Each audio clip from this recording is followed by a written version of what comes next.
wax na fonds commun ñu ne RTS dañuy fayeeku 200 millions di ko séddoo d'abord c'est pas vrai parce que 200 millions yi plafond la dañu ne fonds commun mooy lan liy dugg ci wàllu publicité dañ ciy jël 5% séddale ko agent yi mais bu naree dépasser 5% dañ koy limiter à 200 millions te loolu ci accord bi ñu signé woon parce que accord 2005 bi 150 millions la mais loolu boo ko jëlee xaaj ko ci nombre agent yi xam ngeen ñaata la 140 000 benn yoon ci at bi. benn yoon ci at bi. benn yoon ci at bi 140 000 te fonds commun yooyu noonu ma leen di wax yéen ñii da ngeen ci am droit ndax mi ngi ci convention collective nationale. bu ngeen jëlee convention collective nationale bi nga xamante ni les patrons de presse signé nañ ko képp kuy yëngu ci wàllu presse am nga droit ci fonds commun bu ngeen ko xamul ma xamal leen ko dem leen ngeen xool article bi kon nag bu ko presse privée amee RTS am ko lan moo tax ñu koy génnee ci mbedd bi ba pare présenté ko comme si lu ñu président de la république may ñuy bamboula parce que c'est le mot que les gens ont utilisé bamboula amul ce n'est pas vrai te loolu beneen précision bi mooy du loo xamante ni Racine Talla moo ko fi indi du loo xamante ni Macky Sall moo ko fi indi man 2005 laa ñëw RTS c'était déjà là 2005 kan moo nekkoon président Abdoulaye Wade kan moo nekkoon DG Daouda Ndiaye donc c'est des acquis yoo xam ne daf fi nekk depuis Mathusalem nga ñëw tey yow ñëw sur ton bon vouloir rek nga ne képpét dagg pendant ce temps là moom 2 bureaux la am 2 lu kenn mësul gis RTS benn bureau fii bu yaatu bureau bi 150 mètres carrés la climatisé am 4 salons gan di maamu table de réunion ak bureau jugewul foofu de yemu ci loolu mu dem ancienne maison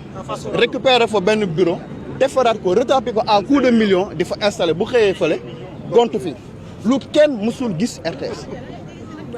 kii wax na salaire am 5 millions 600 avantage yi voyage yi chaque mois dina voyager chaque mois dem ñëw avant kan bi rek bu mujj bi mooy dafa dem ñëw benn jour la fi yendu dugaat ci avion dem loolu moo am RTS moom mi ngi dund macha allah ku ko gis ci télé xam ni macha allah pendant ce temps là ñun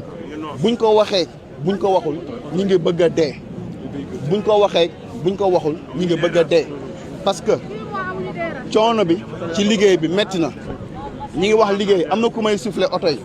mais oui lu ñu war a reelar la oto yi kan moo ko may am na oto yu ñu fi andi woon mu ne dañ ko may ba mu yàgg mu ne may na ko RTS ba fi ñuy waxee yow ni carte grise changé wul turam a ci nekk oto yaa ngi fi yooyu yëpp mi ngi fi ak yeneen ak yeneen condition de travail yi tey boo demee reportage am na 25 véhicules yu bees tàq yoo xam ne mi ngi ñu gaare fii oto da lay wàccee dem jëli ji beneen équipe andi ko ñëw jël si waat lu musul am RTS nee naa leen man 2005 laa fi ñëw maa ngi fi depuis 20 ans Habib yow depuis ñaata 26 ans ñun ñaa ngi fi toog lu musul am RTS déposé équipe reportage dem wëri ñëw jël si waat leen ñëwaat déposé lu ñu musul gis RTS moo fi am condition de travail nag salle climatisée yi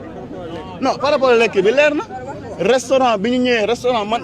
damay fàttali toujours ni 2005 ba léegi maa ngi fi pour nit ñi xam ni lu bees la situation bu bees la ñuy dund RTS loo xamante ni li nit ñi yaakaar ni nguur gi fi nekkoon ñoo ko fi indi ñoo ñu jox ay avantages amul. RTS c'est une société organisée c'est une société nationale yàgg am ay avantages lépp li doon doxal administration moo doon doxal RTS ba keroog ñuy nekk société parapublique mais c'est des choses yoo xam ne fii la fekk yow boo yokkul xanaa doo wàññi wala boog nga bàyyi sax li nga fi fekk mais restaurant bi depuis. bi mu fi ñëwee ba léegi maanaam ku bëgg añ da ngay dem ci Gargote wala nga commandé livraison ñëw dama leen di ñaan rek ngeen fexe benn 13h fekk leen ngeen taxaw ci buntu grande mosquée bi xool bool yi ñu bind seen ay tur comme ay prisonniers bureau yi sans climatisation ak yeneen ak c'est-à-dire li ñu war a wax yow buñ fi toogee di ko wax mun duñ fi jóge mais li ma bëggoon daal ngeen xam mooy ni que muy accord d'entreprise bi di fonds commun yi di avance tabaski bi loolu yëpp c'est des choses yoo xam ne dañ ko tënk ci ay textes yoo xamante ni jiitu na moom Pape Alé Niang jiitu na Racine Talla jiitu na Babacar Diagne mi fi Racine Talla remplace ñooñu ñëpp jiitu na leen fi donc du dara loo xamante ni président de la République moo toog ba mu neex ko mu ne xaaral ma may leen ko waa RTS amul loolu daal laa bëggoon ngeen am ko comme précision di leen remercier bu baax merci. est-ce que loolu rafet na est-ce que loolu ci koy def am na xolu yërmande alors que ñun saraxuwuñu ko parce que dañ naan accord d'entreprise mooy lan li nga xamante ne tey les employés waxtaan ak direction générale ba mën a tëgg seen salaire bu defee diiru fukki at bu ne dañ ko war a mën a négocier waat xoolaat sart yi tëddalaat ko yokk li ñu mën a yokk ñu waxtaan si tënk. RTS ñun suñu accord d'entreprise actuellement bi nga xamante ni Pape Alé Niang si la sukkandiku pour delloo suñu salaire ginnaaw ma ngi daté 2005 2005 ak tey ça fait 20 ans 21 ans kon tey agent RTS bi gars yi dañoo mën a sagu nii rek mais ñëpp Colobane la ñuy jagee amuñu salaamaaleykum ndax ku am salaire boo xamante ni atum 2005 la ñu ba la ko appliqué en 2026 xam nga ni kooku dee na diggante bi nag ñu def ay négociations yu yàgg avec la direction générale sortante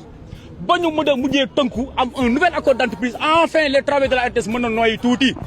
ñu si bëri nga xamante ni mbirum kër soxal na leen te loolu mooy yitte képp kuy liggéey kat nga daw sa banque ba ne xaaral ma dem jëm a defi prêt mën a financer sama kër si diiru ñetti weer bi ñu ko commencé di am RTS kër gi